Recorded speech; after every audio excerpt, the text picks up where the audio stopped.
Sa tapos na kasawahan niya.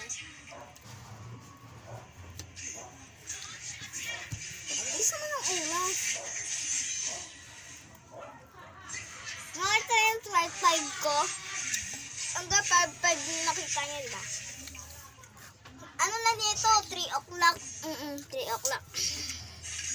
Eh, yung ginawa ko yung mga 6:56. Natapos pala ko 6:56. Tapos, ako kumain ako ngayon ng 3 o'clock. 3 a.m. Hindi na o'clock ha. 4 to 5 to 2.